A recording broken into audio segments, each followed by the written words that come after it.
시편 8편입니다. 1절부터 9절까지 교독하겠습니다. 여호와 우리 주여, 주의 이름이 온 땅이 어찌 그리 아름다운 주여, 주의 영광이 하늘을 덮었나이다.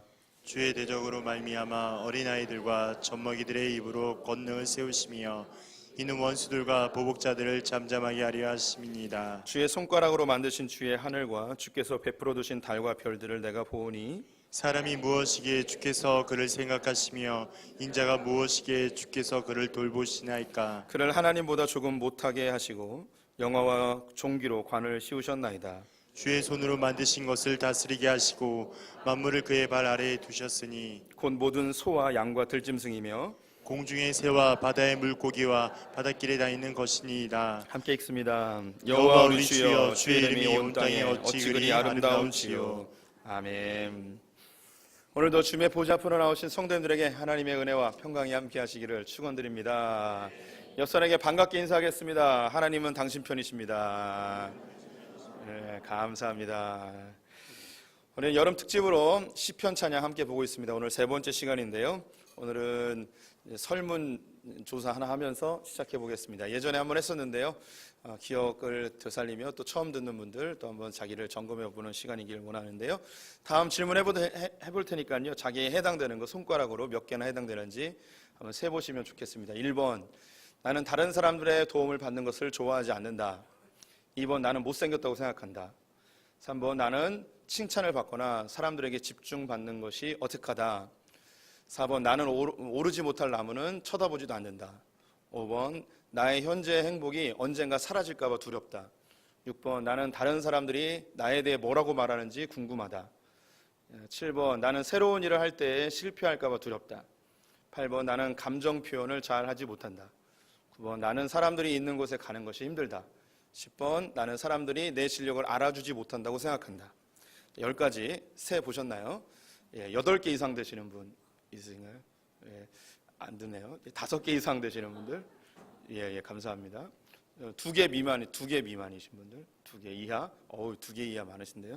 다른 분들은 너는 떠들어라. 나는 별 관심 없이 그냥 빨리 끝나기만 바라시는, 더워 죽겠는데 뭘 그걸 세고 있냐, 이런 분들 있을 수 있는데.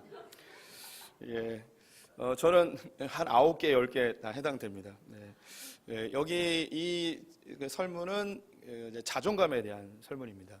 그래서 여기에 많이 해당되는 사람들은 자존감이 낮은 사람이고요. 해당이 덜 되는 사람은 자존감이 높은 사람입니다. 그래서 저는 이제 자존감이 좀 낮은 사람이 그게 보이잖아요. 한 가지 좀 부탁이 있는데요. 이쪽 분들 좀 웃으시면 감사하겠습니다. 너무 어두우세요. 싸우러 오신 것 같은. 저 자존감 낮다니까요. 좀 웃어주시면 감사하겠습니다. 자존감은 자존중감인데요. 다른 사람이 나를 평가하고 다른 사람이 나를 어떻게 생각하는가에 관계없이 내가 나를 얼마나 가치 있게 존중하며 사는가에 대한 그런 마음입니다. 오늘날 성공한 사람들의 공통점을 찾아보니 자존감이 높은 사람들이었습니다. 자존감이 낮으면 상대방이 이야기하는 것을 정직하게 받아들이지 못하고 왜곡하여 듣고 또 인간관계에 많은 장애가 생기게 되어지고 실패할 것에 대한 두려움, 다른 사람으로부터 정죄받고 판단되고 평가받는 것에 대한 두려움으로 새로운 일을 도전하지 못하고 그리고 늘 무슨 일을 할 때 두려움 속에 경직되다 보니 실제로 일이 더 잘 안 되고 이런 경우가 많이 있습니다. 반면에 자존감이 높은 사람들은 자신감 있게 일을 행하고 실패에 대해 두려워하지 않고 사람들의 평가보다는 자기 스스로 자기를 평가하는 것을 우선순위에 두기 때문에 인간관계에 여유로움이 생기고 도전과 새로운 시도를 두려워하지 않습니다. 심지어 실패도 능히 이기는 그런 감정적 상태까지 되어지죠. 그래서 오늘날 이 자존감이 성공의 아주 중요한 요소임을 사람들이 알게 되었고 또 이것은 어린 시절에 부모님으로부터 학창 시절에 선생님이나 또 이런 조건들에 의해서 형성됨을 알게 되므로 이 자존감을 높이는 일을 해야 된다. 특히 이제 부모님들이 자녀의 자존감을 높여줘야 된다라는 이야기를 많이 듣습니다. 그래서 좀 실수해도 막 격려해줘야 되고 칭찬해줘야 되고 좀 나쁜 일을 하여도 그럴 수 있다고 이야기해야 되고 매를 대기보다는 대화로서 풀고 또 식당에서 이리저리 막 돌아다녀도 박수치면서 활동력이 넘친다고 막 이렇게 격려해줘야 되는 게 오늘날의 현실입니다. 낮은 자존감은 사실 우리를 많이 힘들게 합니다. 우리가 잘 알고 있는 동화 중에 미운 오리 새끼가 있습니다. 이 미운 오리 새끼는 원래 백조였는데 이 알이 잘못해서 이 오리 둥지에 들어가게 되었고 부화가 되었는데 다른 오리들과 자기의 외모부터 좀 다릅니다. 좀 특이하죠. 그리고 다른 오리들이 다 하는 것을 자기는 잘 못합니다. 그래서 그는 늘 위축되어졌고 자존감이 낮게 이제 살아가게 되어지죠. 사람들의 손가락질에 민감하게 되고 사람들이 조그마한 눈짓에도 위축되어지는 게 미운 오리 새끼였습니다. 근데 그는 원래 존재가 이제 백조였죠. 나는 언제 저렇게 멋지게 나는 백조가 될 수 있을까 생각을 했는데 실제로 백조가 되었습니다. 이렇게 이제 동화는 끝이 나게 되어지는데, 그러면 우리가 여기서 좀 더 생각해 보면 이 미운 오리 새끼, 백조가 된 이 미운 오리 새끼는 백조로서 행복하게 잘 살았을까요? 제가 살아봐서 아는데 그렇지 못합니다. 이 백조가 이 미운 오리 새끼가 백조가 돼서 하늘을 날다가 이제 그 무리랑 같이 나는데 옆에 있는 다른 백조가 째려봤어요. 그러면 마음에 상처를 입습니다. 왜 째려봤지? 내가 뭘 잘못했나? 몸에서 아직 오리 냄새가 나나? 아직 내가 뭘 잘못했지? 막 이런 생각을 합니다. 그리고 이제 활강을 해서 호수에 내려옵니다. 한 네다섯 오리가 이제 백조들이 막 대화를 나누고 있어요. 그래서 자기도 한번 껴볼 생각으로 쫙 갑니다. 가는 순간 갑자기 말을 안 합니다. 다른 애들이. 갑자기 웃지도 않습니다. 이게 괜히 썰렁해지고, 그럼 무슨 애가 나 때문에 그런가? 내가 뭘 잘못했지? 나는 언제나 진정한 백조가 될 수 있을까? 내가 옛날에 오리였다는 것을 얘네들이 다 알고 있는 거 아닌가? 나는 차라리 오리였을 때 차라리 죽는 게 날 뻔했어. 막 이런 생각을 하게 되죠. 이런 생각 충분히 합니다. 제가 잘 알아요. 자존감이 낮아서 그런 생각을 합니다. 우리 가운데 그런 사람들 많이 있고요. 낮은 자존감은 그만큼 자기를 힘들게 하고, 다른 사람은 그렇게 생각하지 않는데 혼자 그런 생각을 많이 하면서 인생이 힘들어지죠. 반면에 이제 높은 자존감은 사람을 행복하게 하고 기쁘게 해주는 것이 맞는 것 같습니다. 또 때로는 자기가 아무것도 없음에도 불구하고 대책 없는 자신감으로 이렇게 막 열심히 사는 사람들은 진짜로 실제로 잘 되는 경우들도 많이 있습니다. 제가 그 인생에서 정말 감동 깊게 읽은 책을 3권을 고르라면, 첫 번째는 샤르트르의 구토라는 책이 있습니다. 두 번째는 슬램덩크라는 책이 있습니다. 세 번째는 성경이고요. 성경을 여기에 그 레벨을 같이 한다는 건 좀 웃기긴 한데, 근데 제가 말하고 싶은 건 슬램덩크예요. 다 권장도서예요. 한번 읽으시기 바라고. 농구를 전혀 못해요. 근데 예쁜 여자에게 잘 보이기 위해서 농구를 시작했습니다. 그런데 자기가 농구를 잘하는 것처럼 뻥을 쳤습니다. 그러면서 나는 농구 천재다 이야기합니다. 그래서 무슨 일이 벌어지냐면, 얘 정말 농구를 못하는데 이 강백호가 있으면 팀이 이기고 강백호가 없으면 팀이 지는 거예요. 너무 못하거든요. 근데 사람들로 하여금 이 사람이 정말 제가 정말 농구 천재인가 보다 이렇게 착각하게끔 자신감으로 살아요. 그래서 그때 깨달았죠. 이 대책 없는 자신감이 인생을 바꿀 수도 있겠구나. 슬램덩크를 보고 엉엉 울며 저는 선포했습니다. 나는 천재다. 곤충들이 동창회를 했습니다. 우리가 동창회 하면은 자기 자랑 많이 하잖아요. 그래서 동창회에 온갖 곤충들이 모였는데 먼저 나비가 나서서 자기 자랑을 합니다. 이 아름다운 자태를 보라고, 아름다운 여인들을 보면 한 마리 나비 같다고 이런 얘기 하지 않냐고 막 자기 자랑하는 거죠. 내가 제일 잘났어 막 이야기합니다. 옆에 있던 꿀벌이 질세라 자기도 자랑합니다. 나는 곤충 중에 가장 빠르다고, 사람들이 빠른 사람들에서도 벌같이 빠르다고 이야기하지 않냐고, 나는 꿀도 만든다고, 그리고 사람들이 부지런함의 대명사로 이 꿀벌을 이야기한다고 하면서 막 자기 자랑을 합니다. 옆에 있던 이 파리가 아무리 생각해도 자랑할 게 없는 거예요. 그런데 이 자존감이 높은 파리예요. 그래서 어떻게 하면 얘네들을 굴복시킬 수 있을까 막 고민하다가 회심의 한마디를 던집니다. 니들이 똥맛을 알아? 그래서 이렇게 얘기했다죠. 얼마나 이게 자신감 넘치는 파리입니까? 삶이 참 행복해 보일 수도 있죠. 그래서 우리는 이제 자존감이 높으면 다 좋다고 이제 생각을 하긴 하는데, 근데 좀 이제 문제가 있습니다. 제가 예를 들어볼게요. 어떤 아이가 태어났습니다. 부모님이 전폭적인 사랑과 지지를 해주고 어릴 때부터 조기 교육하여서 머리도 또 영특해가지고 학창 시절 내내 정규 1등을 놓치지 않고 선생님들에게 늘 사랑받고 인정받고 얼굴도 잘생겨서 여자들이 줄줄 따르는 뭐 이런 아이였습니다. 그래서 그 대학도 정말 인류 대학을 가게 됐고 해외 유학도 갔다 와서 박사학위도 따고 와서 한국의 굴지의 기업에 스카우트 돼서 연봉 1억이 넘는 그런 직장을 다니고 좋은 집에 좋은 차에 또 명문 가문의 아내와 결혼을 하여서 이렇게 멋진 남자가 있습니다. 이 사람에게 인간미가 느껴지나요? 아니면 싸가지 없게 느껴지나요? 우리는 많이 이런 사람들 많이 봤습니다. 그래서 이런 사람들의 부류를 딱 만나게 되면 이 사람이 좋은 인격일 거라는 생각보다는 오히려 이 사람이 싸가지 없는 사람으로 느껴질 때도 있습니다. 사실 이 자존감이 높은 사람들의 경우 자기는 행복한데 의외로 주변에 있는 사람들이 힘들어요. 이 사람의 감정을 맞춰주다 보니까 옆에 있는 사람들이 힘든 경우가 많이 있습니다. 늘 이제 최고의 조건들 속에서 살다 보니 가난하고 뒤처지고 연약한 사람들에 대한 배려심과 이해도가 상당히 떨어지는 경우가 있기도 합니다. 흔히 이야기하는 갑질을 하는 사람들, 거의 대부분 자존감 높은 사람들이 갑질을 합니다. 여기 제가 느끼기에 여기 계신 분들 백화점 가도 하자 있는 물건을 사도 아무런 컴플레인도 못하는 그런 분들이 여기 대부분이 계시는, 나만 그렇구나. 예.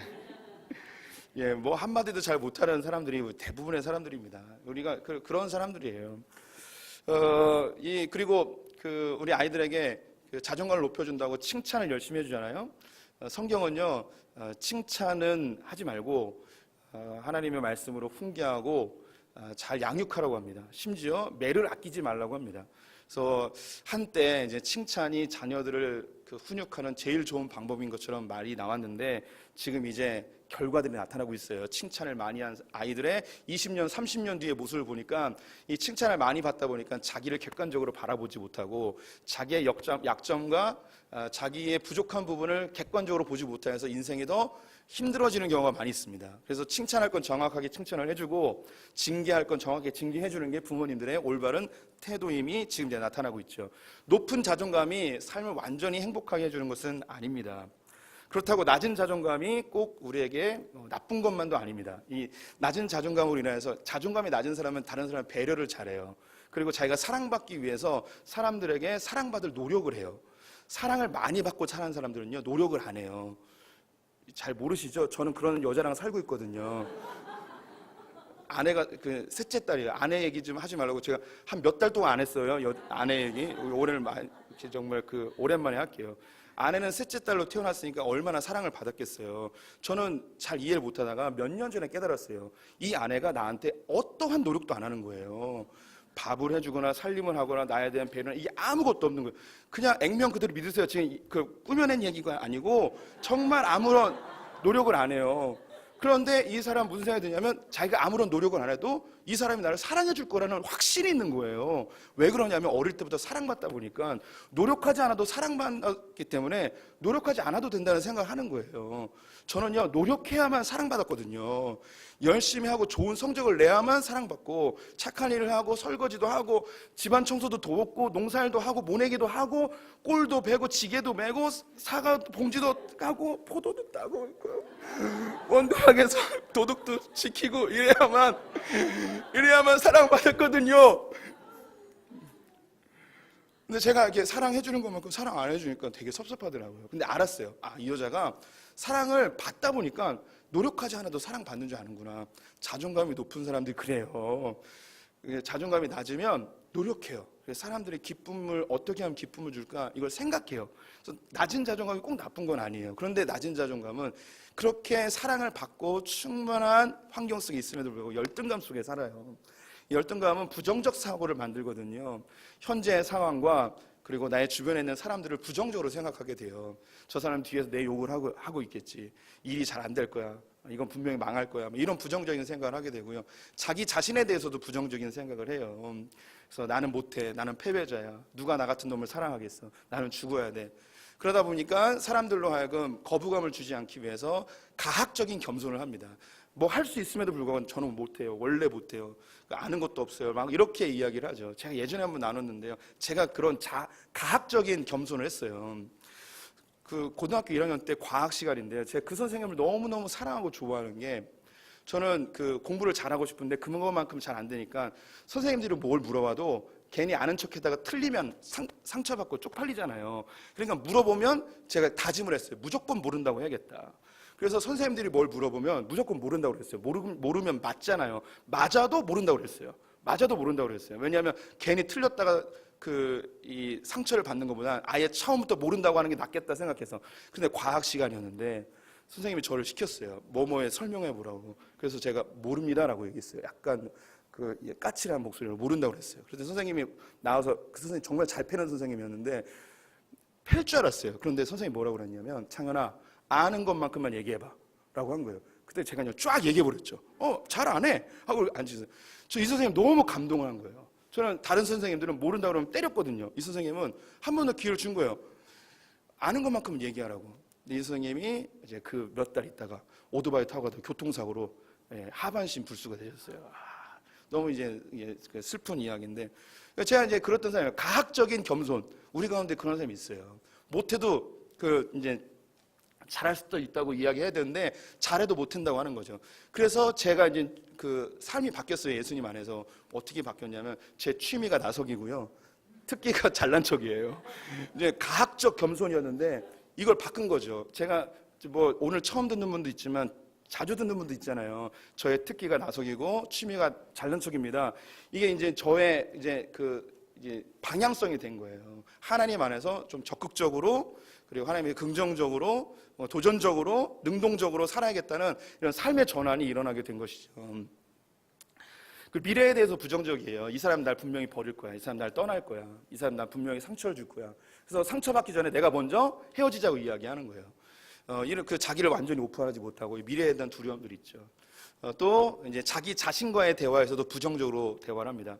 내가 뭐라고 그랬어? 너 안 된다고 그랬지. 오르지 못할 나무는 아예 쳐다보지도 말라고 그랬지. 하면서 이제 자기 안에서의 자기 대화도 부정적으로 이제 되면서 이제 우울하게 삶이 변하게 되는 것이죠. 이 보면 높은 자존감이나 낮은 자존감이나 장점과 단점이 다 있어요. 뭐가 좋고 뭐가 나쁘다고 이야기할 수가 없어요. 높은 자존감도 문제가 있고 낮은 자존감도 문제가 있습니다. 그러면 이 둘 사이에 뭔가가 있겠죠. 이것을 뭐라고 이야기하느냐? 건강한 자존감, 건강한 자아상, 성경적 자아상이라고 이야기할 수 있습니다. 우리 성도님들이 건강한 자존감, 건강한 자아상을 갖기 위해서는 우리를 만드신 분에게 찾아가야 돼요. 우리 자신은 스스로 자기를 볼 수 없거든요. 나의 모습을 점검하기 위해서는 거울 앞에 서듯이 나를 만드신 분 앞에 가서 내가 원래 어떤 모습이어야 되는지 그분 앞에 점검을 해야 되는 거죠. 자동차나 어떤 전자제품이 고장이 나면 어디에 가지고 가야 되느냐, 이걸 만든 사람에게 가져가야겠죠. 거기서 무엇이 문제인지 점검할 수 있잖아요. 우리가 건강한 자아상, 건강한 자존감을 갖기 위해서는 나를 창조하신 하나님께 반드시 가야 돼요. 그래야지 나를 점검하죠. 그래서 높은 자존감은 겸손해지게 되고 낮은 자존감은 회복되어져서 건강하게 바뀌게 되는 겁니다. 오늘 시편 8편은요, 다윗이 하나님 앞에서 사람이라는 존재가 어떤 것인지 성경에서 잘 보여주고 있습니다. 여기에 우리 성도님들이 은혜를 받으시고 세 가지를 언급하게 될 텐데 기억하여 주셨으면 좋겠습니다. 첫 번째, 다윗이 이야기하고 성경이 이야기하는 인간의 첫 번째 자아상은 뭐냐면요, 인간은 부족하고 불완전한 존재예요. 심지어 죄인이라고 이야기를 하고 있습니다. 그런데 이 세상은요, 잘못하면 우리가 능력 있고 뭔가 할 수 있고 그런 존재로 우리를 착각하게 만들어요. 하나님 우리를 부족하게 만드셨어요. 심지어 아담이 범죄하기 전에도 그가 돕는 배필이 필요했어요. 부족하게 만드셨단 말이에요. 하나님 부족함으로 만드셔서 공동체 안에 거하게 하시고 그리고 하나님이 필요한 존재로 만들어 놓으셨습니다. 그래서 우리 스스로 생각할 때 내가 할 수 있다고 생각하는 것을 포기해 버리셔야 돼요. 예전에 공부할 때 나는 할 수 있다 이렇게 써놨잖아요. 이건 사실 성경적으로 맞지 않아요. 나는 할 수 없다 이렇게 하면 너무 부정적인가요? 나는 할 수 없다라고 쓰는 게 오히려 나아요. 근데 그 밑에다가 뭐라고 쓰면 되냐면 내게 능력 주신 자 안에서 모든 것을 할 수 있다를 그 뒤에다 붙여놓으면 가장 좋은 것이죠. 우리 성도님들, 하나님이 돕지 않으시면 우리 아무것도 할 수 없는 정말 연약한 존재들입니다. 사람의 연약함은요, 이루 말할 수도 없습니다. 사람은 말 한마디에도 상처받아서 인생을 포기할 수도 있습니다. 사람은 눈에 보이지 않는 바이러스에 감염돼서 죽을 수도 있고요. 사람의 연약함이 우리 살면서 얼마나 많이 느낍니까? 정말 사소한 사고에도 사람이 죽을 수 있고 나의 삶의 환경을 아무리 노력해도 바꿀 수 없는 연약함을 우리가 순간순간 많이 느끼게 되어지죠. 또 더불어서 대자연 앞에서 우리의 연약함은 여실히 드러나게 됩니다. 넘실대는 파도 앞에서 우리가 당당하게 서 있을 수 있는 존재는 거의 없습니다. 또 요즘처럼 뜨거운 태양볕이 내려지는데 우리가 어떠한 보호장구도 없이 이 태양볕에서 5분 이상 서 있는 것 자체도 참 힘듭니다. 그리고 거센 물결이나 홍수 속에서 우리 스스로의 목숨을 건질 수도 없고요. 한 달 동안 비만 안 내려도 우리는 죽겠다고 허우적거리게 분명합니다. 사람은 어떤 능력으로도 하늘에서 빗방울 하나 내릴 수 없는 연약한 존재임을 우리가 인정해야겠죠. 오늘 성경 1절에서 3절 말씀 같이 읽어보겠습니다. 여호와 우리 주여, 주의 이름이 온 땅에 어찌 그리 아름다운 지요, 주의 영광이 하늘을 덮었나이다. 주의 대적으로 말미암아 어린아이들과 젊은이들이 입으로 권능을 세우시며 이는 원수들과 보복자들을 잠잠하게 하려 하심이니이다. 주의 손가락으로 만드신 주의 하늘과 주께서 베풀어 주신 달과 별들을 내가 보오니. 다윗은 하나님이 만드신 세계가 너무나 영광스럽다고 이야기를 합니다. 이런 영광스러운 대자연 앞에서 어린아이들과 젖먹이들이 입을 벌려 주님의 권능을 찬송한다고 합니다. 이 어린아이와 젖먹이는 겸손한 자입니다. 반면에 원수들과 보복자들, 이 사람들은 교만한 자들입니다. 하나님의 대자연 앞에서 이것을 내가 능히 이길 수 있다고, 내가 정복할 수 있다고 떵떵거리는 사람들이 큰 폭풍우나 매서운 바람이나 혹은 가뭄이나 혹은 큰 홍수 앞에, 그 넘실대는 파도 앞에 자기의 연약함, 대자연 앞에서의 연약함을 고백할 수밖에 없음을 이야기하죠. 그래서 하나님의 그 권능 앞에 우리는 늘 겸손한 자들이 되어야 합니다. 성도님들, 내가 뭘 할 수 있다고 생각하지 마시고 하나님의 도우심이 없으면 아무것도 할 수 없는 연약한 존재들임을 기억하셨으면 좋겠습니다. 우리 인간의 연약함에 대한 성경 구절들이 많이 있는데요. 두 구절을 함께 볼게요. 시편 103편 14절 15절 말씀 같이 읽어보겠습니다. 이는 그가 우리의 체질을 아시며 우리가 단지 먼지뿐임을 기억하심이로다. 인생은 그 날이 풀과 같으며 그 영화가 들의 꽃과 같도다. 우리 인생이 풀과 같고 꽃과 같습니다. 뜨거운 해 태양빛만 내려지면 금세 사그러드는 것이 우리의 인생입니다. 우리는 먼지 같은 존재입니다. 어떤 것도 할 수 없는 연약한 존재이죠. 또 더불어 시편 146편 3절 4절 읽어보겠습니다. 귀인들을 의지하지 말며 도울 힘이 없는 인생도 의지하지 말지니 그의 호흡이 끊어지면 흙으로 돌아가서 그날에 그의 생각이 소멸하리로다. 네. 우리의 인생은 도울 힘이 없는 존재들입니다. 여기 인생이 오늘 읽게 되어지는 인자라는 뜻이고요. 앞에 읽었었던 인생은 사람이라는 뜻입니다. 다윗이 이렇게 이야기하네요. 우리 8장 4절 말씀 같이 읽습니다. 사람이 무엇이기에 주께서 그를 생각하시며 인자가 무엇이기에 주께서 그를 돌보시나이까. 사람이 무엇이기에, 인자가 무엇이기에, 이 사람이 풀과 같고 꽃과 같은 그 존재예요. 이 인자가 도움이 없는 연약한 존재임을 이야기합니다. 사람이 이렇게 연약하고 사람이 이렇게 불완전하고 심지어 죄로 가득 차 있는 죄인 중에 괴수인 우리를 하나님께서 왜 생각하시고 왜 우리를 돌보십니까? 라고 이야기하는 거죠. 여기서 생각하다는 뜻은, 생각하다는 번역은 그 원문을 충만하게 다 번역하지 못해요. 영어로 하면 mindful이라는 거예요. 그 온 마음이 다 그곳에 가득 담겨 있는 거예요. 이것은 마치 어머니가 어린아이가 태어났을 때 자기의 온 삶을 다 바치는 것처럼 깨어있을 때뿐만 아니라 잠들 때에도 그 바스락거리는 소리에도 온 신경을 집중하여 깨어나는 그 어머니의 모습이 바로 이 생각하다는 것이에요. 연애할 때 한 남자가 한 여자에 대해서 멀리 떨어져 있을지라도 온전히 그 여자만 생각하는 게 바로 여기 이 생각하다는 뜻입니다. 또 하나님께서 우리를 돌보신다고 이야기하는데 인자가 무엇이기에 우리를 돌보십니까? 옛날에는 권고하십니까? 라고 번역되어 있었죠. 이것도 번역이 좀 애매해요. 영어로 하면 비지트예요. 방문하시는 거예요. 사람이 도대체 무엇이기에 하나님께서 우리를 방문하셨고 우리를 찾아오셨습니까? 이 세상에 어떤 종교도 신이 사람을 찾아오지 않습니다. 이 세상에 있는 모든 종교는 인간들이 그 신을 향하여서 고행과 수행과 금욕으로 그 신을 찾아가고 있어요. 그런데 하나님, 온 우주를 창조하신 분이, 대자연을 창조하신 분이 우리에게 직접 찾아오셨어요. 도대체 인간이 뭐기에 이렇게 연약하고 불온전하고 죄악뿐인 이 인간을 왜 찾아오셨는가? 왜 우리를 그렇게 생각하시는가? 그리고 첫 번째는 인간은 불완전하고 연약한 존재들임을 기억하셔야 되고, 두 번째, 하나님 왜 우리를 그렇게 생각하시는가? 두 번째, 인간의 자존감, 자아상인데요. 하나님이 우리를 하나님의 형상으로 창조하셨기 때문입니다. 창세기 1장 20절 말씀 같이 읽어보겠습니다.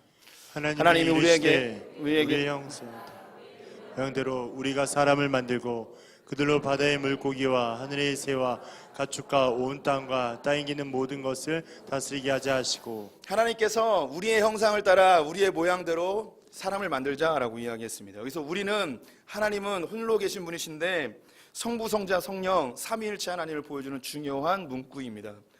하나님 성부, 성자, 성령 이 삼위일체 하나님께서 협의하고 합의하여 동의하셔서 인간을 하나님의 형상으로 만들기로 결정하셨습니다. 하나님의 형상은 하나님과 동등된 위치는 아니지만 하나님이 갖고 있는 모든 속성이 다 있는 게 아니에요. 우리는 전지전능하지도 않습니다.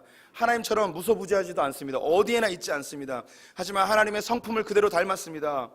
다른 피조물들, 동물들은 갖고 있지 않은 그런 성정을 갖고 있어요. 인격을 갖고 있단 말이죠. 하나님의 성품을 우리 안에 두셨어요. 우리 성도님들은 이 세상이 우리를 어떻게 평가하든 어떻게 우리를 판단하든 관계없이 우리 성도님들의 마음속에 반드시 가져야 될 중요한 생각이 있는데 이것은 바로 내가 하나님의 자녀라는 거예요. 우리 몸에 연약함이 있을 수 있습니다. 장애가 있을 수도 있고 인생이 잘 풀리지 아니하여서 내 인생에 사람들로부터 저평가 받을 수도 있어요. 내가 갖고 있는 능력보다 내 인생이 많이 꼬여 있을 수도 있습니다. 또 때로는 내가 갖고 있는 능력보다 더 잘 사는 수도 있죠. 이런 높고 낮음에 대하여서 우리가 개념치 말고 하나님이 나를 어떻게 생각하시는가. 하나님 나를 만드셨다. 내가 하나님의 자녀이다. 내가 하나님의 아들이고 딸이다 라는 멋진 자존감으로 우리 사시면 좋겠습니다. 우리 한번 따라해 볼까요? 나는 하나님의 자녀입니다. 예, 잊지 마세요. 하나님께서 우리 성도님을 이 땅에 보내실 때는 그냥 보내지 않으셨습니다. 그냥 어떤 사람들이 우연처럼 정자와 낭자가 만나서 그렇게 태어난 존재들이 아닙니다. 혹은 원숭이가 진화해서 이렇게 우리가 태어난 존재들도 아닙니다. 단백질 덩어리가 아니란 말이에요. 하나님께서 우리 안에 하나님의 기운을 불어넣으셔서 성령을 불어넣으셔서 영적 존재로 만들어 주셨습니다. 우리가 이 세상을 하나님께서 우리에게 허락하실 때 우리를 만물의 영장으로 만드셨습니다. 진화되어져서 가장 고등한 진화동물이기 때문에 만물의 영장이 아니고 우리가 하나님의 형상으로 지음받았기 때문이죠. 오늘 본문 말씀 5절 같이 읽어보도록 하겠습니다. 그를 하나님보다 조금 못하게 하시고 영화와 존귀로 관을 씌우셨나이다. 하나님보다 조금 못하게 우리를 창조하셨습니다. 우리에게 영광과 존귀로 관을 씌우셨습니다. 우리의 눈에는 보이지 않냐는 하나님의 형상이라는 영광이 우리 머리 위에 쓰여져 있어요. 우리 성도님들이 다 이렇게 아우라가 막 있습니다. 우리 성도님들 보이지 않죠? 여기에 하나님의 자녀라는 아우라가 있습니다. 그래서 우리 성도님들 잘 느낄 수 있을지 모르겠는데요. 저는 이렇게 보면은 그 교회 다니는 사람과 안 다니는 사람 이렇게 차이가 보여요. 우리 성도님들도 가끔 보면 지하철 같은 거 타면 저분 권사님 같아 라는 거 딱 느껴지잖아요. 저분 목사님 같아 느껴지잖아요. 아우라가 있잖아요. 다르잖아요. 이게 모습이 달라요. 우리가 이렇게 영안이 트이면 그게 많이 잘 보이겠지만 그게 안 트여도 그게 보인다고요. 예수 믿는 사람은 달라요. 하나님의 영광의 이 광채가 우리를 비추고 있어요. 눈부셔. 그렇다고요. 창세기에 보면 야곱이라는 사람이 나와요. 형 에서를 속이고 장자의 축복을 받고서 죽을까봐 하란으로 도망가죠. 도망가는 길에 베델이라는 곳에서 들판에서 잠을 자다가 돌베개 들고 자다가 하나님을 만나죠. 그래서 여기 하나님의 집입니다 하고 베델이라고 이름을 짓죠. 그때 사닥다리가 하늘에서 내려와서 천사들이 오르락내리락 하는 것을 보게 되어져요. 천사들이 왜 야곱에게 오르락내리락 하고 있었을까요? 설교자들마다 학자들마다 다양한 해석을 하지만 성경에서 정확하게 그 이유를 언급해주고 있지는 않아요. 하지만 유대인들의 전설에 의하면 유대인들이 생각하는 게 뭐냐면 천사는 하나님의 형상대로 지음을 받지 않았어요. 천사는 우리보다 밑에예요. 천사는 하나님의 형상이 아니에요. 다른 모양이에요. 그런데 이 천사들은 하나님을 보고 싶어도 못 봐요. 왜냐하면 그 계급이 안 돼요. 우리는 하나님을 대면할 수 있지만 천사들은 대면을 못 해요. 천사들의 소망이 뭐냐면 제가 유대인 전설 이야기하는 거예요. 천사들의 소망은 하나님을 보는 거예요. 근데 못 보잖아요. 근데 하나님하고 똑같이 생긴 애가 있어요. 근데 얘는 다른 어떤 사람보다도 하나님 특별히 믿으며 조상으로 세우고 그를 통하여 하나님의 역사를 이루겠다는 그 사람이에요. 그럼 이 천사들이 궁금한 거예요. 하나님 어떻게 생겼을까? 그래서 사닥다리 타고 내려온 거예요. 하나님 이렇게 생겼구나. 이게 유대인들의 전설인데요. 결코 타당성이 없다고 생각하지 않아요. 천사들은 우리를 흠모해요. 성경에 흠모한다는 이야기가 있거든요. 천사는 우리처럼 되고 싶어요. 근데 할 수가 없어요. 우리는 성도님들 천사보다 더 뛰어난 우리 존재들이에요. 그래서요, 종교개혁할 때 천주교에다 다 버려버리고 나온 것 중에 한 가지가 뭐냐면 천사 사상이에요. 그래서 우리는 기독교는 천사 얘기를 안 해요. 성령님에 대해서 이야기하지 천사가 우리를 돕고 이런 거 얘기 안 합니다. 그죠? 우리가 왜 천사들을 왜 우리가 숭배하고 왜 천사를 따라야 돼요? 천사 우리 밑에 있어요. 우리를 섬기는 자들이죠. 우리의 명령하면 천사들이 일어날 수 있어요. 하나님께서 우리의 그런 권세를 주셨단 말이죠. 왜? 우리 하나님의 자녀니까. 하나님의 형상이니까. 얼마나 위대한 존재들인데요. 그럼 여기서 이제 궁금해집니다. 그럼 하나님께서 왜 우리를 하나님의 형상으로 만드셨을까? 이게 이제 세 번째 우리가 가져야 될 중요한 자아상인데요. 우리 그 창세기 1장 27절 28절 말씀 같이 읽어보겠습니다. 하나님이 자기 형상 곧 하나님의 형상대로 사람을 창조하시되 남자와 여자를 창조하시고 하나님이 그들에게 복을 주시며 하나님이 그들에게 이르시되 생육하고 번성하여 땅에 충만하라. 땅을 정복하라. 바다의 물고기와 하늘의 새와 땅에 움직이는 모든 생물을 다스리라 하시니라. 하나님이 우리를 하나님의 형상대로 지으셨습니다. 그 목적은 이 땅을 다스리게 하기 위함입니다. 하나님이 이 땅을 다스려도 되는데 이것을 우리에게 맡기셨어요. 그것을 우리가 하나님의 위임받아서 대신하는 대리자들이에요. 하나님 우리를 동역자로 삼으셨단 말이죠. 하나님이 하셔야 될 일을 우리에게 맡겨주셨어요. 이 땅을 잘 다스리는 거예요. 어떻게 다스리느냐? 하나님의 질서와 하나님의 말씀과 하나님의 방법대로 이 땅을 잘 다스리는 게 우리에게 주어진 귀한 임무란 말이에요. 그래서 뭐 자연을 발전시키고 이런 게 아니라 성도들이 살고 있는 삶의 현장, 가정을 하나님의 방법대로 다스리는 거예요. 또 우리를 하나님께서 주신 이 교회 공동체, 직장과 사회에서 그렇게 하나님 나라를 만들도록 우리에게 그렇게 하셨습니다. 지금은 우리가 이제 농경 사회에 살고 있지 않기 때문에 이 본문이 완벽하게 다 직결되진 않아요. 하지만 자연 모든 사회이죠. 그럼에도 불구하고 신기한 것은 뭐냐면 이 세상에는 모든 피조물들은요 사람에 대하여서 두려움을 갖고 있어요. 왜 그럴까요? 아까 이야기했죠. 하나님께서 우리에게 영광과 존귀의 관을 씌워주셨어요. 그래서 이 관을 씌워주셨기 때문에 모든 피조물들이 사람을 두려워하게 돼 있어요. 심지어 어린 아이들까지도 동물들이 가까이 못해요. 사람의 이 영광의 빛에 이 동물들이 물러가는 거죠. 우리 눈에는 안 보이는 동물들만 볼 수 있는 사람의 영광이 있다고 저는 확신해요. 그래서 도망가는 거예요. 가끔 사자나 맹수들이 공격할 때 있죠. 이건 흔히 있는 일이 아니에요. 얘네들이 돌아서 그런 거예요. 막 너무 배가 고파가지고 가끔 공격하는 경우가 있죠. 동물원에서 코끼리들이 막 사람을 공격하는 경우가 있잖아요. 이건 그냥 흔히 있는 일이 아니고 너무 갇혀있다가 더워서 헷가닥할 때 그런 일이 벌어지는 거죠. 가끔 멧돼지들이 사람을 공격하잖아요. 이 멧돼지들이 사람을 막 아무 때나 공격하는 게 아니에요. 우리 멧돼지가 내려오는 이유가 먹을 것을 찾아서 내려온다고 보통 이야기하는데 그보다 더 중요한 이유가 있어요. 멧돼지는요 원래 이렇게 돌아다녀요. 산과 산을 돌아다니면서 먹을 것을 찾아요. 그래서 이동하다가 길이 끊겨버린 거예요. 왜 끊기냐? 도로를 내서 길이 끊겨버려요. 그럼 얘네들이 길을 잃어버린대요. 그래서 머리가 돌아버리는 거예요. 길을 막 찾다가 그러다가 민가로 막 들어오고 그냥 도로로 막 돌아다니고 막 그러는 거예요. 그래서 얘네가 헷가닥해서 그래서 공격을 하는 거예요. 우리가 옛말에 있잖아요. 호랑이에게 잡혀가도 정신만 똑바로 차리면 우리가 살아날 수 있다고. 우리가 눈을 부릅뜨면요 웬만한 동물들은 다 도망가요. 막 그렇죠. 예. 다 도망가게 되어 있어요. 하나님이 만드신 질서예요. 여기서 참고로 공룡은 성경에도 나와 있는데 공룡의 시대가 있었어요. 공룡과 사람이 공존했었는데 욥기에 보면 공룡이 나오거든요. 공룡이 사람을 잡아먹을 수 있을까요, 없을까요? 성경적으로 이야기하면 못 잡아먹어요. 하나님이 질서를 만들었어요. 사람을 공격하지 못하도록 만들었단 말이에요. 사람의 다스림을 받도록 만들었어요. 그래서 지금 이야기하는 이런 파충류에 대한 이야기는 거의 대부분 공상적인 부분이 많이 있습니다. 만약에 사자나 호랑이가 열받아가지고 공격하면 우리 가운데 살아남을 존재가 어디 있겠습니까? 하나님의 영광으로 우리를 보호하고 계시기 때문에 그 질서를 만드셨기 때문에 이렇게 이제 이 대자연이 운행되고 있는 것이죠. 세 가지 기억하셔야 돼요. 첫 번째, 우리는 겸손해야 됩니다. 우리는 불완전하고 우리는 연약한 존재들입니다. 그래서 하나님 필요합니다. 두 번째, 우리는 하나님의 형상대로 지음을 받았습니다. 세상의 평가에 휘둘리지 마시고 하나님의 시각으로 자신을 바라보시기를 축원드립니다.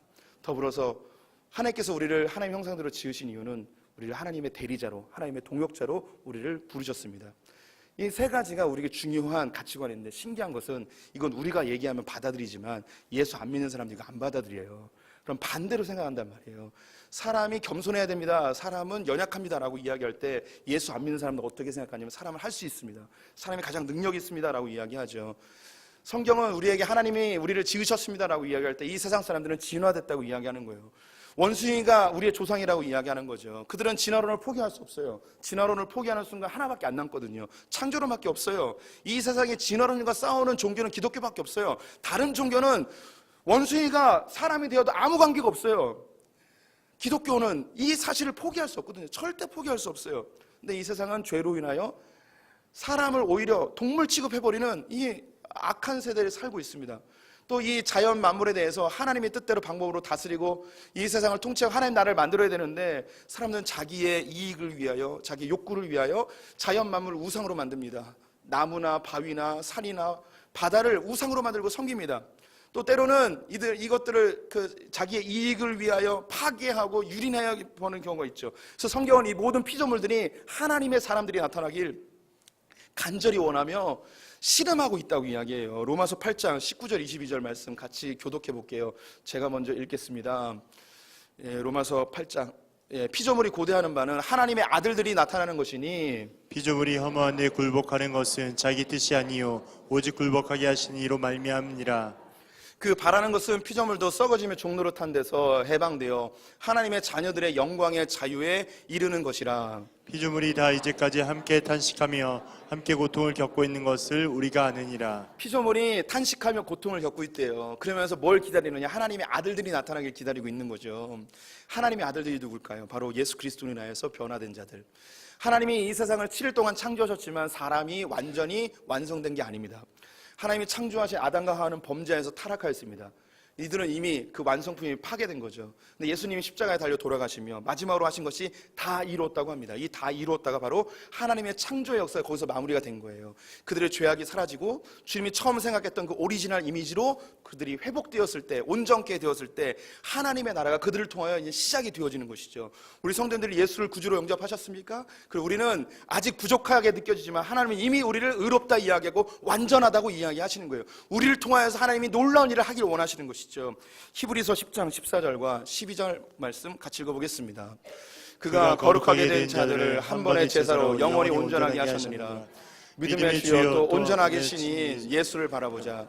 그는 그 앞에 있는 기쁨을 위하여 십자가를 참으사 부끄러움을 개의치 아니하시더니 하나님 보좌 우편에 앉으셨느니라. 아멘. 우리는 자존감을 높이기 위하여, 인정받기 위하여 이 세상에 좋은 조직에 들어가기 원하고 좋은 타이틀을 얻기 원하고 많은 재물을 얻기를 원합니다. 이것이 갖추어지면 자존감이 높아질 거라고 생각합니다. 하지만 이것은 언젠가 사라질 것이죠. 우리는요, 하나님이 주신 명령으로 살게 되어지면 자존감이 높아져요. 하나님이 주신 내 자아상을 갖고 살면 자존감이 높아지게 되어 있습니다.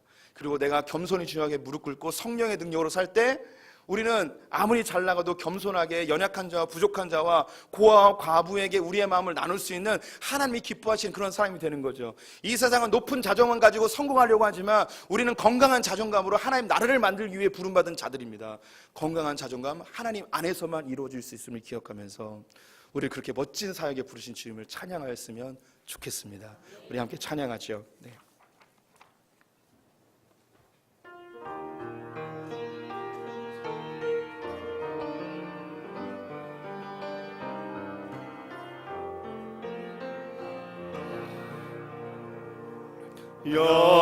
여호와 우리 주여 주의 이름이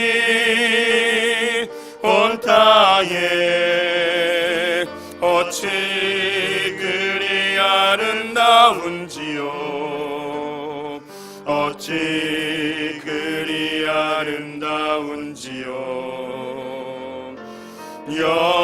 여호와 우리 주여 주의 이름이 온 땅에 어찌 그리 아름다운지요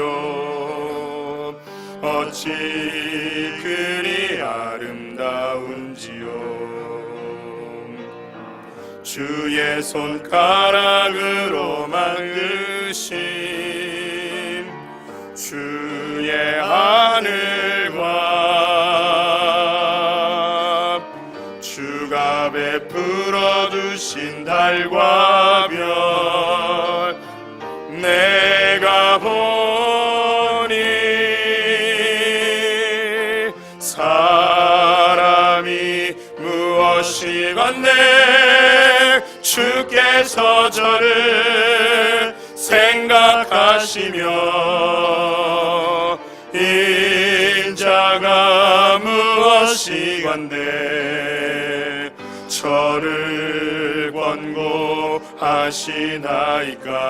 권고하시나이까 여호와 우리 주여 주의 이름이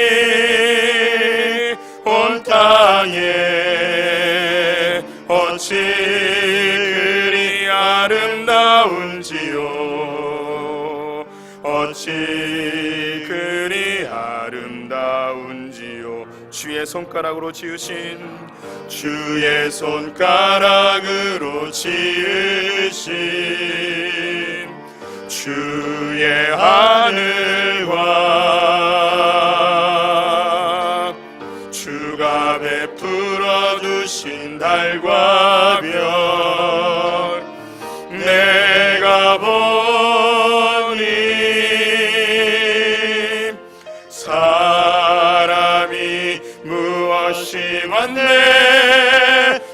주께서 저를 생각하시며